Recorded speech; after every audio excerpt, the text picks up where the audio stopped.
যদি এমনটা হয়, আল্লাহ যাকে তোমার জন্য নির্ধারণ করে রেখেছেন তার সঙ্গে হয়তো তুমি ইতিমধ্যেই দেখা করে ফেলেছ, কিন্তু সেটা টের পাওনি। হয়তো তিনি সেই মানুষ যিনি এক মুহূর্তের জন্য তোমার হৃদয়ে এক অনাবিল প্রশান্তি এনে দিয়েছিলেন, অথচ নিজেও বুঝতে পারেননি।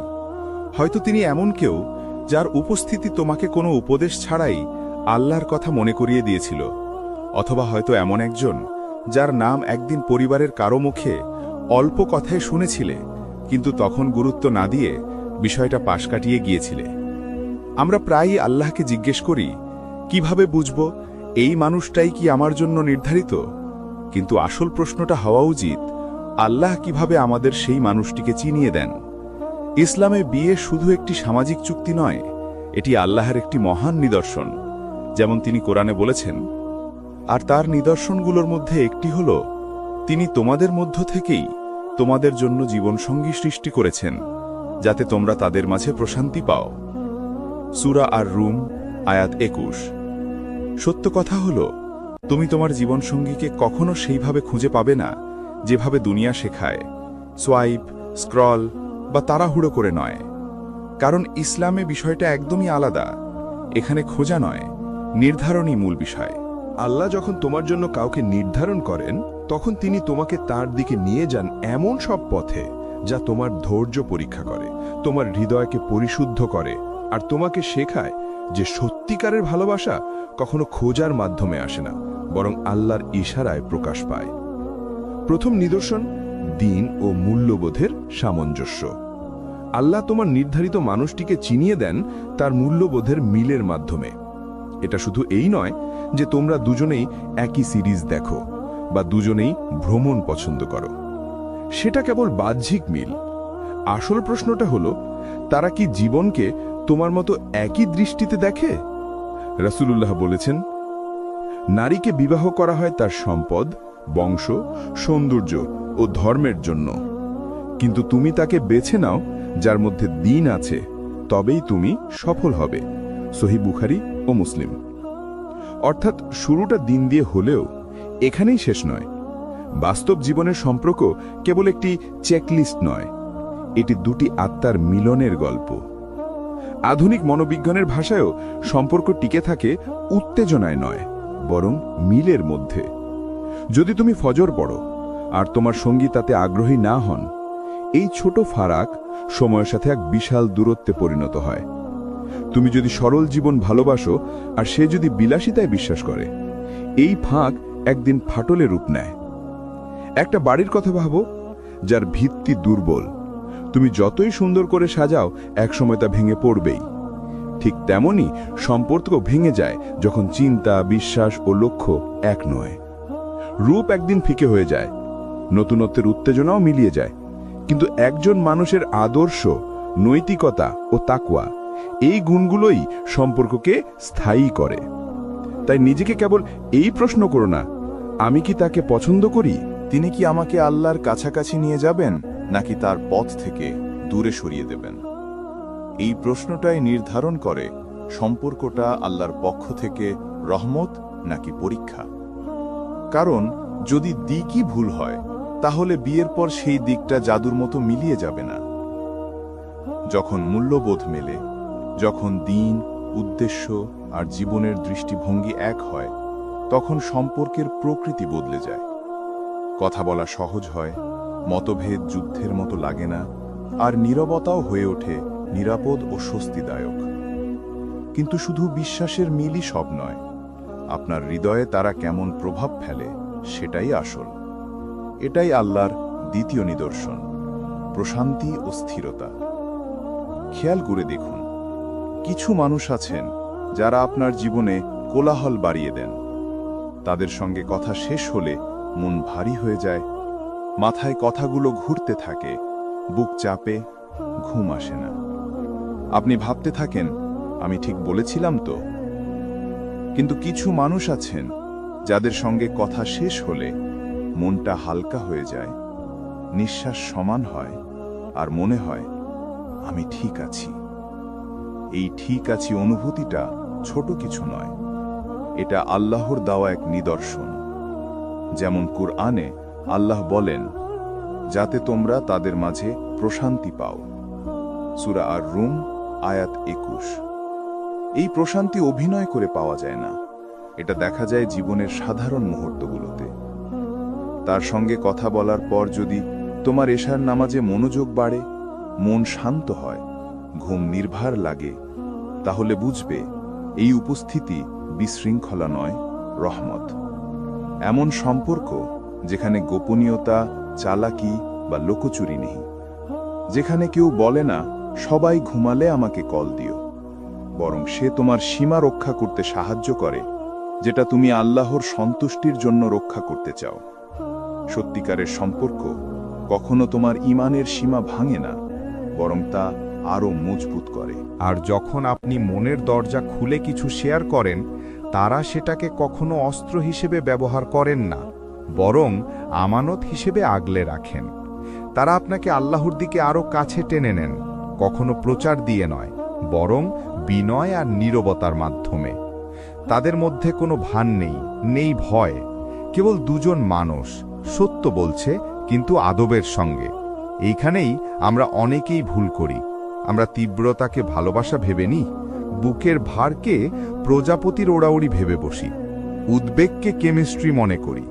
কিন্তু ভালোবাসার আসল নিদর্শন তীব্রতা নয়, বরং করুণা, স্থিরতা আর নিরাপত্তা। ভুল মানুষ আপনার জীবনে কোলাহল তোলে, ঠিক মানুষ আপনার হৃদয়কে নীরব প্রশান্ত ঘরে পরিণত করে। এই সপ্তাহে একবার পরীক্ষা করে দেখুন, কারো সঙ্গে কথা বলার পর আপনার সালাত আরও মনোযোগী হয় কিনা, আপনার বুক হালকা লাগে কিনা, আপনি শান্তিতে আছেন নাকি বিভ্রান্তিতে। মনে রাখবেন, আল্লাহ প্রদত্ত প্রশান্তি কখনো অন্ধকারে লুকিয়ে থাকে না, এটা দিনের আলোয় বেড়ে ওঠে, সীমার মধ্যে বিকশিত হয়। যদি কোনো শান্তি কেবল রাত দুটোর গোপন কথায় টিকে থাকে, সেটা প্রশান্তি নয়, সেটি সাময়িক স্বস্তি, যার সময় শেষ হয়ে যাবে। কিন্তু যে শান্তি সীমার মধ্যেও টিকে থাকে, যা পরিবার উপস্থিত থাকলেও হারায় না, যা আপনাকে দৃঢ় রাখে, সেটিই আল্লাহর নিদর্শন।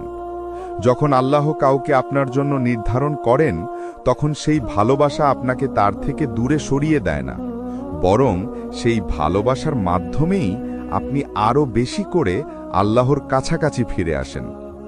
ভালোবাসাটা তখন নোঙনের মতো হয়, যে নোঙর নৌকাকে ভাসিয়ে দেয় না, বরং দৃঢ়ভাবে স্থির রাখে। তেমনি আল্লাহর দেওয়া ভালোবাসাও আপনাকে ভাসিয়ে দেয় না, বরং ধীরে শান্তভাবে স্থিরতার সঙ্গে আপনাকে তার কাছেই ফিরিয়ে আনে। এটাই তৃতীয় নিদর্শন, খোলা ও বন্ধ দরজার পরীক্ষা। এই পথে সবচেয়ে কঠিন পরীক্ষাগুলোর একটি হল মানসিক পরীক্ষা। মনে হয় আপনি ঠিক মানুষটিকেই খুঁজে পেয়েছেন, সব কিছু সুন্দরভাবে এগোচ্ছে, আর হঠাৎই এক দরজা জোরে বন্ধ হয়ে যায়।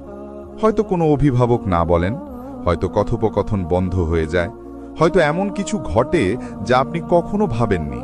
মনে হয় আল্লাহ যেন আপনাকে আবার শুরুর জায়গায় ফিরিয়ে দিয়েছেন, কিন্তু ঠিক তখনই আরেক দরজা খুলে যায়। কখনো কেউ নতুন আসে, কোনো প্রস্তাব আসে, অথবা এমন এক পথ খুলে যায় যা আগে আপনি দেখেননি। তখন মনে হয় হৃদয়টা যেন টানাপোড়েনের মাঝে আটকে গেছে। আশা আর হতাশার মাঝে, ধৈর্য আর বিরক্তির মধ্যে দোল খাচ্ছে মন। এই খোলা বন্ধ দরজার চক্রটাই আসলে আপনার ভেতরের দৃঢ়তা পরীক্ষা করে। সেই সময় মনে রাখতে হবে, প্রত্যেকটি বন্ধ দরজা মানে প্রত্যাখ্যান নয়, বরং সেটা এক প্রকার সুরক্ষা। কখনো আল্লাহ আপনাকে এমন ক্ষতি থেকে ফিরিয়ে দেন যা আপনি নিজেই বুঝতে পারেন না। আর প্রতিটি খোলা দরজাও সবসময় শেষ গন্তব্য নয়। কিছু দরজা খোলে আপনাকে ধৈর্য শেখানোর জন্য, দেখার জন্য আপনি কি সীমা রক্ষা করতে পারেন, আপনি কি নিজের প্রবৃত্তির চেয়ে আল্লাহর উপর ভরসা রাখতে পারেন। এই থেমে যাওয়া আর আবার চলতে শুরু করার সময়টা বাহ্যিকভাবে অন্যায় মনে হয়, কষ্ট লাগে, কিন্তু বাস্তবে সেটাই এক নিদর্শন যে আল্লাহ নিজেই সেই প্রক্রিয়ায় যুক্ত আছেন। কারণ যিনি সত্যিই আপনার জন্য নির্ধারিত, তাকে ধরে রাখতে আপনাকে গোপনভাবে পিছু নিতে বা কেঁদে কেঁদে ভাঙা হৃদয় নিয়ে পড়তে হবে না। যাকে আল্লাহ আপনার জন্য লিখে রেখেছেন, তিনি আপনার কাছেই থাকবেন যখন সব পরীক্ষার সময় শেষ হবে। নিদর্শন, অন্যদের মাধ্যমে প্রতিফলনের পরীক্ষা। এটা খুব সূক্ষ্ম, এটা এমন এক ধারণা যেখানে আপনি নিজের চিন্তাভাবনা, বিশ্বাস আর মূল্যবোধকে অন্যদের আচরণ, প্রতিক্রিয়া আর দৃষ্টিভঙ্গির মাধ্যমে দেখতে পান। এর উদ্দেশ্য হল নিজেকে আরও গভীরভাবে জানা, নিজের ভেতরের লুকানো দিক বা দুর্বলতাকে চিনে ফেলা। কারণ কখনো সবচেয়ে কঠিন পরীক্ষা আপনার ভেতরে নয়, বরং অন্যদের কথার মধ্যেই লুকিয়ে থাকে। আপনি হয়তো নিশ্চিত এই মানুষটাই আমার জন্য। আপনি নামাজ পড়েছেন, দোয়া করেছেন, প্রশান্তিও পেয়েছেন, খোলা বন্ধ দরজার পরীক্ষাও পেরিয়ে এসেছেন। তারপর হঠাৎ আপনার মা বলেন, আমার মনে হচ্ছে কিছু একটা ঠিক নেই। সবচেয়ে ঘনিষ্ঠ বন্ধু টাটিয়ে বলে, তুমি আগের মতো নেই। কোনো আত্মীয় যিনি এমন কথা কখনো বলেন না, হঠাৎ আপনাকে সাবধান করে দেন। তখন মনে হয় যেন তারা আপনার একমাত্র আশা, আপনার ভেতরের আলোকে আঘাত করছে। সেখানেই শুরু হয় আসল লড়াই। আপনি কি তাদের কথা শুনবেন, নাকি অপেক্ষা করবেন আল্লাহর ইশারার জন্য? কারণ অন্তরের গভীরে আপনি জানেন ভালোবাসা কখনো কখনো অন্ধ করে দেয়। তখন আপনি এমন রেড সিগন্যালও রক্ষা করতে শুরু করেন যেগুলো একসময় আপনি নিজেই অগ্রহণযোগ্য বলেছিলেন। নিজেকে এমন জায়গায় খুঁজে পান যেখানে সত্যের বদলে মিথ্যা বলতে হচ্ছে, সেই সীমা রক্ষার জন্য যেটাকে একসময় আপনি হারাম বলে জানতেন। আর তখন আপনি নিজেকে বোঝাতে থাকেন, তোমরা বুঝবে না, এবারটা আলাগা। কিন্তু হয়তো সত্যটা উল্টো, হয়তো তারাই আসলে ঠিক বুঝছে। হয়তো আল্লাহ তাদের মুখ দিয়ে আপনাকে সেই সত্যটা দেখাচ্ছেন যেটা আপনি নিজের ভেতর থেকে আর দেখতে পাচ্ছেন না। এই পরীক্ষা শুধুই আবেগের নয়, যুক্তিরও নয়। কারণ মন বলে এক কথা, কিন্তু বাস্তব বলে আরেক কথা। যারা সত্যি আপনাকে ভালোবাসে, যারা আপনার বেড়ে ওঠা দেখেছে, আপনার কষ্টের সময় পাশে থেকেছে, যদি তারা সবাই একসঙ্গে একই সতর্কতা দেয়, তাহলে সেটাকে অবহেলা করবেন না। কারণ সেটা কেবল তাদের মতামত নয়, সেটা হতে পারে আল্লাহর পক্ষ থেকে এক সতর্ক বার্তা, এক সুরক্ষা, যা আপনি বুঝতে পারছেন না এখনই। আর যদি একই তিনজন মানুষ আপনার মাঝে প্রশান্তি, পরিবর্তন আর উন্নতি দেখে, তাহলে বুঝবেন হয়তো সেটাই আল্লাহর পক্ষ থেকে অনুমোদনের ইঙ্গিত। শেষমেশ আসল পরীক্ষা একটাই, আপনি কি নিজের অহংকারকে পাশে রেখে অন্যের কণ্ঠে সত্যটা শুনতে পারবেন? কারণ আল্লাহ সবসময় আপনার জন্য নির্ধারিত মানুষটিকে অনুভূতির মাধ্যমে নয়, বরং দৃষ্টির মাধ্যমে প্রকাশ করেন, তাদের চোখ দিয়ে, যারা সত্যি আপনাকে ভালোবাসে, যারা আপনার জন্য শুধু ভালোই চায়। হয়তো আপনি এতক্ষণ শুনে ভাবছেন, এইসব নিদর্শনের কোনোটাই তো আমার জীবনে ঘটেনি, অথবা আমি এমন কিছু ভুল করেছি, এমন সীমা অতিক্রম করেছি যেটা আমার করা উচিত ছিল না। তাহলে কি এর মানে আল্লাহ আমার জন্য কাউকে রাখেননি? না, একদমই না। এই জায়গাতেই আসে আল্লাহর গোপন পরীক্ষা। কারণ শয়তান ঠিক এই সময়েই ফিসফিস করে, তুমি ব্যর্থ হয়েছ, তুমি সুযোগ হারিয়ে ফেলেছ, তুমি আর ভালো কিছু পাওয়ার যোগ্য নও। কিন্তু শুনুন, আল্লাহর দরজা কখনো বন্ধ হয় না।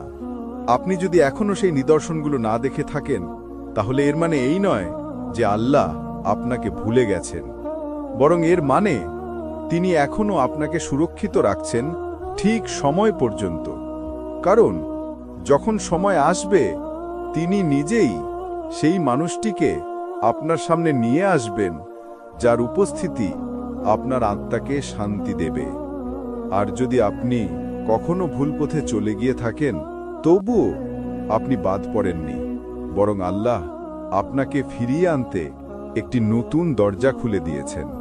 তৌবা মানে পুনরায় শুরু করা, আর প্রতিটি দোয়া মানে একটি নতুন সুযোগ। তাই অন্যের সময়সূচি দিয়ে নিজের জীবনকে মাপবেন না। কে আগে বিয়ে করলো, কে দেরিতে করলো, এগুলোতে কিছুই যায় আসে না। একটাই প্রশ্ন আসল, আপনি কি এখনো আল্লাহর দিকে ফিরে যাচ্ছেন?